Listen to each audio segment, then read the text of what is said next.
The Wheel of Fortune represents the constant cycle of change in our everyday lives. Factors beyond our control are continually influencing our situation. We must accept this and adapt to these changes in our lives.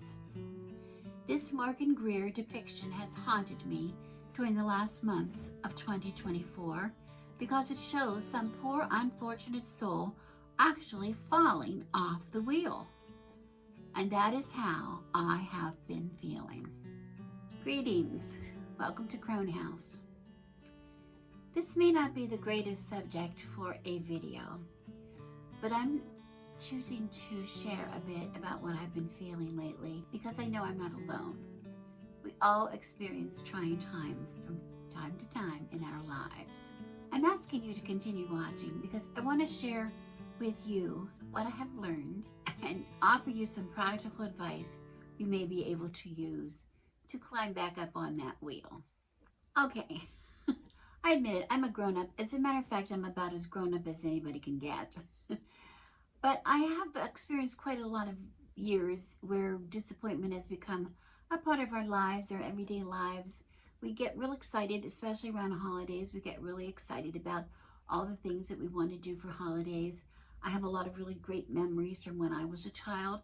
And when we raised our children, our own children, we, incorporated a lot of those, tried to incorporate a lot of those experiences into their lives because we thought, oh, they should have great memories too.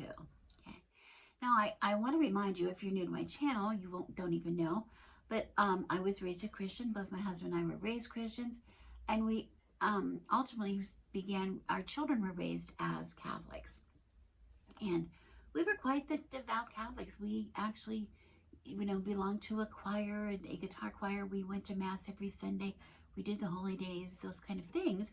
But as our lives got increasingly busy, we started finding that we couldn't do a lot of things.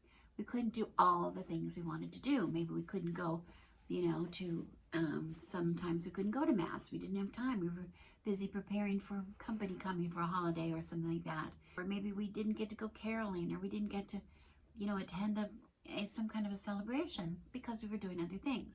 And at the time, we would sort of half jokingly say to our children a phrase that came from my childhood and that I sort of passed on to my husband to his amusement, because I was raised a Protestant, he was raised a Catholic, and we didn't have that holy day of obligation, or you had to go to Mass every Sunday, or you were something going to happen to you on the what. But we went when we could, we were more interested in living a Christian life than we were going to church every Sunday. So we used to have an expression which was called pray in your heads. You don't have to go to church to pray. You can pray in your head. You can do the same kind of life you want to outside of church. And I think that was, preferable to us in a lot of ways. So we used to say that to our children, and it became sort of a mantra. Every time we've kind of had some kind of a disappointment, we might say, oh, pray in your heads, even though it had nothing to do with prayer. Well, that should have been perfectly acceptable. As I got older, my children got older and left home, etc., I should know better. I should take those experiences when I'm disappointed and deal with it, pray in my head. Pray in my head. And for instance, I think the trouble with me started at Samhain. It became evident at Samhain because if you've watched my channel, you might want to look at my video 30 Days at Halloween, which I did during 2020. I think when we were quarantined, I spent the whole month of October just celebrating Samhain, really getting ready and preparing and celebrating Samhain. I have done so many things. I've had witches' tea party. I've done so many elaborate things for Samhain. Well, this year I didn't even carve my rutabagas, my beloved rutabagas, which I put out as lanterns every year to welcome the dead as they would come to visit. And that meant so much to me, and I didn't get to do it. You can see from my journal, I look at my tarot journal, I actually didn't even fill out my pages in October. It became a blur. It all became a blur. And as a matter of fact, one holiday just went into another holiday. We had Thanksgiving, and then we had company and coming for part of December, and everything just kind of fell apart. And I will show you that even my front porch, which we always have greens up for Yule, we always do that, and they remain until we burn them at Imbolc. But I didn't, I put the greens up on my door before I even disposed of the pumpkins that I had put out for Samhain. And it was just a simple matter of removing from the porch, because I usually cook the pulp and use the pulp for ourselves and for my animals. I share some with the chickens, and you know, or I move them to storage on the seed porch. So it was a simple matter of just moving them, but I was so out of touch with the wheel of the year because of all of the ups and downs and changes and crazy goings on my wheel of fortune, of my everyday life, that I was having trouble coping. I was so burned out and feeling actually really flat this year, because actually for the first time ever, we actually did not celebrate Yule until Christmas was already over. And it just seemed crazy to me. It seemed, you know, Yule was always a part of it. I even have a lot of my public Yule celebrations, group celebrations earlier, I always had in the month of December through, you know, until actual Yule. And then I was all ready for Christmas always. I was all ready to celebrate Christmas with my family. Well, this year, that just didn't happen. It was all out of order, and I felt flat. I felt out of balance. Burning my Yule log when Christmas was already over just seemed crazy to me. And I did have a Yule log, but I have to say, I didn't take a film of it burning. The only films I have of it burning are old ones, but we do it every year. And I look forward to watching it. You know, I look forward to watching the film that we take of it, and the pictures even we take of it as it burns, because that's an important part of our practice. One day I found myself wallowing in the disappointment of it all, and a thought occurred to me. I thought, you know, Rebecca, isn't it about time you practice what you preach, right? Practice what you preach.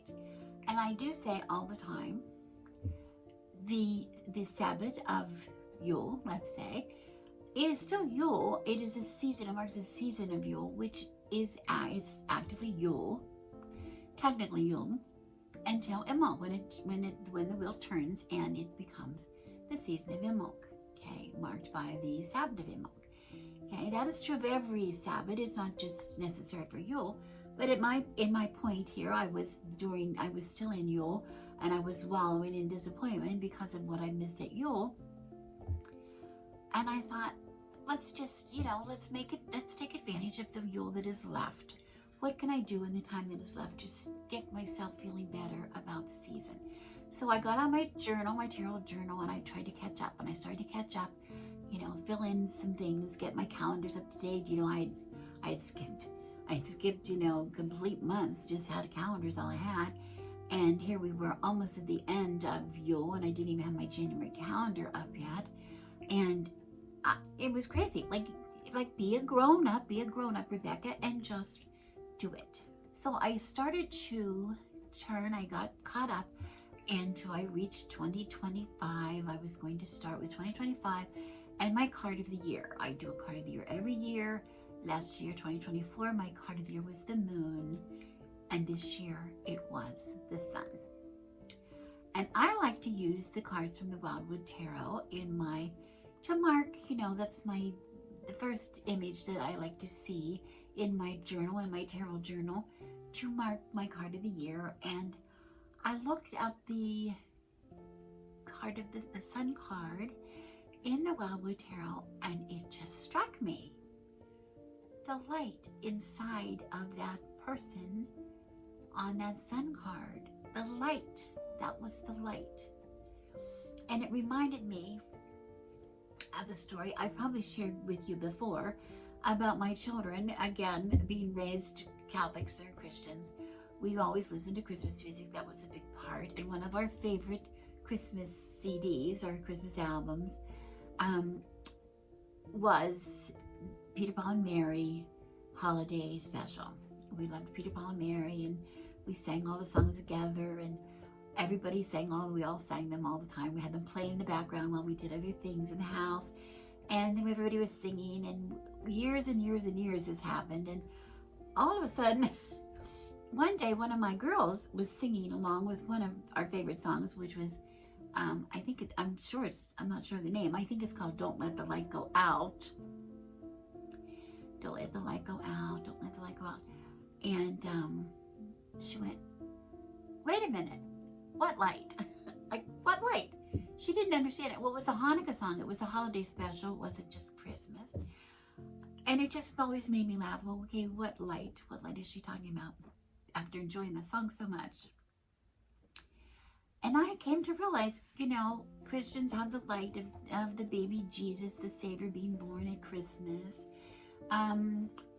Hanukkah, they have the light of the menorah, candles not going out. Where's the light for pagans? Where's the light for pagans? Yes, we have the return of the light coming in the year, gradual return from the darkest day, the light returning. But it's such a gradual thing, the light returning, so that's really nothing to sing about, is it? I don't know. I got to thinking about it, and I got to thinking about that sun card, and I thought, the light for us is, and maybe for all of us, Christians, Jews, pagans, is the light that is within us. The light that is within us is what we are all, or should be, what we are all singing about. And then I recalled a time when I was going through a very, very hard time in 2022, my tower year. My tower year, we have great, I talked a lot about that. And that's the year my husband was first diagnosed with cancer. And it was just a really difficult time, of course. And I was very anxious because the next year I couldn't wait to see the next card. My card of the year was the star. And I was so excited about that because the star was the light at the end of the tunnel, right? That was just a really incredible thing. And I experienced the star year, waiting for my whole life to be perfect again. Where's that bright light at the end of the tunnel? Well, it was a good year. It was a pretty good year, but it wasn't anything great, A lot of the things in 2020 continued or came back, or, we had ups and downs like you do all the time in life. That's what life is. Again, from the Wheel of Fortune, we see that all the time. We should be reminded of that. Maybe sometimes it's not so bad as the tower crumbling, or things crumbling, causing us to be knocked off our feet, but still, enough of those everyday ups and downs can really wreak havoc in your life, right? So, where was the star? Where was the star? The star, I came to realize, was not the Savior. The star was not the Savior, and the star was not gonna, good, everything's all right, I like to think about Glinda in The Wizard of Oz. And when I was younger, I used to get pissed as hell about Glinda. Like, she knew all along how easily Dorothy could get back home. But did she tell her? Did she think to mention she could get there all along, just on her very own? No, she did not. She led her till she found the way to get home herself. And that's what the star card was for me. The star card was Glinda. The star card was lighting a way for me to go, to get through, to move the self away from that horrible, horrible tarot card of the tower to me. Well, I'm looking at this in the same way. The sun card is not going to represent the universe handing me some complimentary joy. Some kind of like a complimentary cocktail when you walk into a new restaurant. It's not going to hand it to me. Rather, it reminds me that I'm on the right path, and I have available to me some great energy to assist me with forward movement to achieve the positive outcome that I seek. I want you to remember, if you find yourself in the same kind of position that I was in, this goes for any time of the year when you really have been looking forward to celebrating a Sabbat, for instance, and it just doesn't go that way because your life is not giving you the chance to do what you wanted to do, what you were expected to do, looking forward to do. How do you get over the disappointment? How do you get over that? Well, I want to say to you, the most important thing I found is to remember what the Sabbath is about. Would it be too much for me to say and pray in your heads? Because I think that's very dismissive, and I was just kidding about that. That's a little inside joke for my family. But it does hold some truth to it. If you hold tight to what the Sabbath is about, you might be able to find easily other ways to recognize the Sabbath, okay? For instance, yes, we know it is about the return of the light. But what does that mean to you? What does that mean to you? It doesn't have to be some lofty goal about letting the light shine, in your life. But think about it. I recalled my study of medieval history, especially in medieval Britain, Scotland, England, Ireland. And what did they do? What did these people do? What did the people do to survive the winter? They had to go inside. They brought their animals inside. They brought them down by the pasture, brought them in. The ones that they couldn't keep, they would butcher them out to process the meat, etc. But they didn't spend their time just stuck indoors doing nothing. If it was too cold to go outside, they occupied their time with preparing for the time that they're going to go back outside, right? They're preparing for the return of the light. Talk about January being a very, very long. It was even a lot of times you hear January being referred to as long January, because it was a long month, very cold, very dark still, and most of it had to be spent inside. And so they would use that time to mend their tools. They would do spinning and weaving and make thread for fabrics that they were going to be, maybe even sew garments for them to wear. They would be repairing their netting for fishing or repairing nets for hunting. They would be maybe making some utensils, that they might need to use. They were repairing or sharpening their tools that they would use out on their farms or with their to use for their animals, or to repair their gates or the fences, whatever. Spring was going to come. They knew it was going to come. The light was returning. The warm weather would return, but they wanted to be ready for it when it happened, right? It's a ready, set, go. If you're planting a garden, you have to be all ready to go, and that's what they did. So this kind of put a whole new spin for me this year on Yule that recurred after Christmas, and we used that time to bless our own tools, just simply. We've never done that before on Yule, but we thought this would be a really fun thing to do. We all have things we want to do, not just in the winter, but maybe, right now we want to start working on before we get outside or before we get out and about in our normal activities. It could be, but it also is you make resolutions to do things, but if you're not ready to do them, you don't do them. So, we spoke our intentions. We had a ritual. We spoke our intentions, what we intended to do, and how we were going to, what was our symbol of those intentions that we had, okay? Did we have our own tools to mend? Did we want to bring more music into our lives? We blessed our instruments. Did we want to bring more art into our lives? We blessed our supplies for art. Did we want to do some writing? We blessed our journals or our pens or such and such.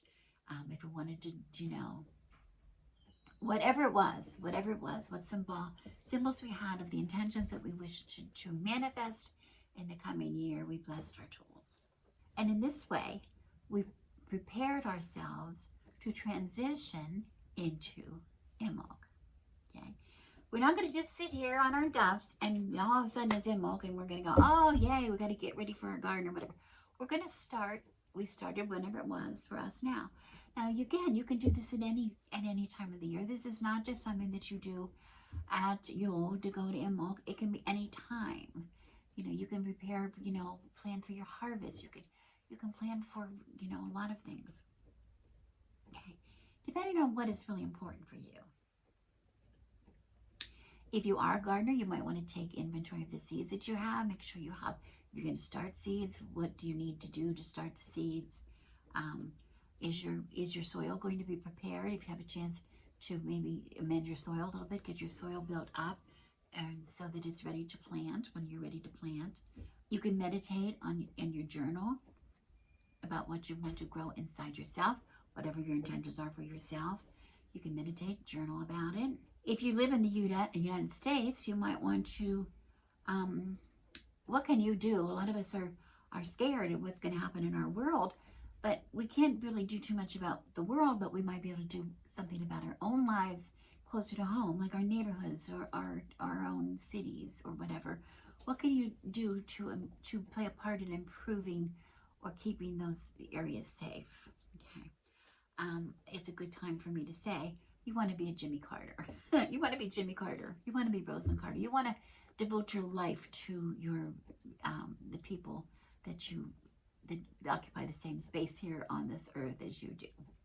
Separate yourself from disappointments or feelings of failure that you might have about what direction your life is going to go, and try to do something to help it go a little bit at least in the right direction. Time is continually changing when the wheel is turning. It's continually moving, the wheel of the year, but it's a gentle transition. It's a gentle transition normally from winter to spring or from spring to fall, etc. Our day-to-day lives, the wheel of the wheel of fortune, which represents our daily lives, is not so smooth. It has some bumps. But if you're well grounded, if you can hold on to that and realize that the bumps are going to pass, they're going to have times when you are going to get over those bumps. And regardless of the poor unfortunate soul on the Morgan Greer wheel of fortune, we're really not going to fall off. We're not going to fall off the wheel. Our day-to-day bumps are not going to really knock us off the wheel. It can feel like it at times, but it's not really going to do it. Keep yourself grounded and pray in your heads. Keep the spirit of the Sabbat, whatever it is you're in, center that within you, so that you can feel it and so that you can respond to what is happening around you in a way that works with the season. I want to end with a little story, if I can, that was really meaningful to me. My daughter and her husband were visiting us in the month of December, shortly before Christmas, and she'd been recovering from some surgery, so she hadn't been able to get out much over the last weeks, the most recent weeks. But when she came here, she can't come here without visiting the beach. As many times as she can. She grew up on it. She grew up here. She was born here and she grew up here, and it means a lot to her. So she always wants to go, no matter what the weather, what the day or whatever, down to the beach, usually San Clemente, or more, maybe most often, Laguna Beach is the beach that is really actually closest to us, and we love to go down there. It's really fun. It's usually very, very crowded, but since it was December and it was so close to Christmas, so many the tourists are gone home and other people are busy doing their things. So it wasn't quite such a bad place. But we determined to go, and we went into just to get a drink, sit on the beach, watch the sunset. There's nothing more glorious, I don't think, than a sunset at Laguna Beach. The Southern California sunset is magical. It's magical usually. So we went and we found a restaurant and just a place to sit and have a drink. The restaurant was up on a cliff, very close to the water. But we had a beautiful view of the sunset. We were drinking. There's some people there sitting along the rail, same as we were. And there's a lot of chatter. And of course, the beautiful sunset, people would pause. And then all of a sudden, everybody was noticing there was a paddleboarder paddled his way out into the water. And I think most of us were thinking the same thing, that he was there just to enjoy the sunset. That's something we see a lot. We see a lot of people doing yoga and other things like holding yoga poses at sunset for some reason. Not sure what that's about, but it's very common. Anyway, we just thought he was doing that. We were just still enjoying how beautiful it was. And all at once, my daughter says, oh, to her dad, here come the pelicans. And she knew he'd be excited because my husband loves pelicans. That's his favorite bird. And a whole lot of pelicans came in, and we were commenting about all the beautiful pelicans there. And they seemed to be just, you know, who are sort of staying in one place. And then all of a sudden, the next thing, we see what they were waiting for. They were waiting because here came the dolphins. The dolphins were swimming down in a line in their school. And they were feeding. You could see them. They were feeding on the fish, and as they were chomping down on the fish, the pelicans were diving in and getting pieces of fish or capturing fish that were, you know, in the school. And right there, the paddleboard was right there in the very middle of it all, surrounded by pelicans, surrounded by the dolphins. And the whole rail of people just, instead of the usual chit-chat talking, you know, or just look how beautiful, oh, that was the most amazing thing. What we were seeing was the most amazing thing. The amazing thing was that all of them, the paddleboarder, the dolphins, the pelicans, were waiting for what they knew was coming. They were waiting because it knew it was going to come. And they put themselves where they needed to be in order to manifest what they wanted, their intentions. The dolphins and the pelicans wanted, of course, fed. They were looking for food. The pelicans knew that the dolphins would lead them to the food. And the paddleboarder knew that they would be coming. When he saw the pelicans coming in, he knew that the dolphins would be coming. So he put himself in the place he needed to be. I think that's what we want to do in our own lives. Rather than trying to hurry up and get to from one Sabbath to another and get all of the mundane stuff that we want done and to make sure we follow a checklist and of all the things we want to have happen and experience, sitting and waiting and feeling that transition, that gradual transition, it's so much more valuable to us. It makes us feel that we are a part of the wheel of the year. It makes us feel like we can handle the things on our everyday wheel of fortune that before was feeling like we were going to fall off. We were so overwhelmed by it. We're not going to be overwhelmed by it. We're going to stay in balance with the wheel, and we're going to ride it. We're going to ride it. Okay? We're going to find ourselves in places we need to be. We will avoid places that are going to cause us grief of some kind. And we're going to carry this lesson with us. I hope we can carry this lesson with us. There's going to be bumps for all of us coming up. Some of them might be even really big bumps. But we need to keep in mind what our intention is and keep ourselves in a place where we are most likely to be able to manifest that intention. Okay? Prepare yourself. Be ready. And then just enjoy your life. Enjoy your life. Make your life, enjoy your life. Don't let life get you down. And that's what was happening to me. I was letting life get me down. I'm not going to do that now. I'm going to practice what I preach. I'm really going to practice what I preach. Thank you so much for watching this. I realize I'm now so close. It's nearly Imbolc. I have not really talked to you about preparing for Imbolc. I'm going to have another video coming up soon, which may be about Imbolc that I will talk to you a little bit about it. But in the meantime, I have a video that I wish you could see. I'm going to put a link at the end of this video. It's about ordinary witches doing ordinary magic and setting our intentions in Imbolc. This is one way that my husband and I did this several years ago, which, you know, very simple, a very simple way to experience Imbolc. Okay. Thank you so much for watching. I appreciate it. I hope you all have a really blessed and very fruitful and happy New Year. I'm Rebecca, and as always, I wish you blessings.